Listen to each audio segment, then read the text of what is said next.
Hello everyone, चला तर मग आज बघणार आहे आपण विदर्भ स्पेशलमध्ये पानवड्याची रेसिपी। ही खूप जुनी रेसिपी आहे, आपल्या आजी पणजीच्या काळातली रेसिपी आहे।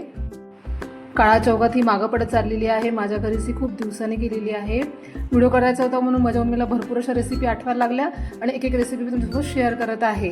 तर पानवड्यासाठी सुरुवातीला आपल्याला लागणार आहे 1 वाटी भिजलेली उडीद डाळ। आता ते आपल्याला स्वच्छ धुवून घ्यायचे, त्यामधलं पाणी निथळून घेऊन मिक्सरच्या भांड्यामध्ये उडीद डाळ, त्यामध्ये आपल्याला हिरवी मिरची, सोबत आपण टाकणार आहे लसूण आणि चवीनुसार मीठ टाकायचं आहे आपल्याला आणि हे मिक्सरमधून छान असं वाटून घ्यायचं आहे।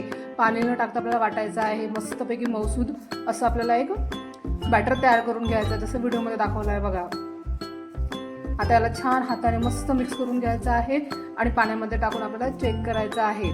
उडीद डाळीचं पीठ पाण्यावर तरंगायला लागलं की समजायचं डाळ आपली छानपैकी हलकी झालेली आहे। आता एका प्लेटमध्ये आपल्याला लसणाची पेस्ट, कांदा खोबऱ्याचा मसाला घ्यायचा आहे, त्यामध्ये आपल्याला तिखट, हळद, धनापूड, गरम मसाला, जिरं आणि मीठ घ्यायचं आहे। एक टोमॅटो आपल्याला मस्त बारीक कट करून टाकायचा आहे। सर्व सामग्री मिक्सरच्या भांड्यामध्ये टाकून पाणी टाकून त्याचं एक वाटण तयार करून घ्यायचं आहे। गॅसवर साईडला आपल्याला पाणी गरम करायला ठेवायचं आहे। कढईमध्ये आपल्याला तेल तापवून तयार झालेलं वाटण त्यामध्ये छानपैकी तेल सुटोपर्यंत शिजवून घ्यायचं आहे आपल्याला। आपण आता पानवड्याचा रस्सा करणार आहे। छान मस्त तेल सुटोपर्यंत शिजवून घ्यायचं आहे मसाला। तुम्ही ही एकदा रेसिपी करून पहा, खूप टेस्टी लागते। बऱ्याच जणांकडे हे विदर्भामध्ये होत असतील, पण माझ्याकडे खूप दिवसांनी झालेली आहे म्हणून मी पटकन सोबत रेसिपी शेअर केली आहे। बघा, आता छान तेल सुटल्यानंतर त्यामध्ये आपल्याला आवश्यक तेवढं गरम पाणी टाकायचं आहे, मस्त मिक्स करायचं आहे आणि त्याची आपल्याला एक उकळी काढायची आहे। उकळी झाल्यानंतर हातावर बघा व्हिडिओमध्ये दाखवल्याप्रमाणे आपल्याला वडे तयार करून घ्यायचे आहे।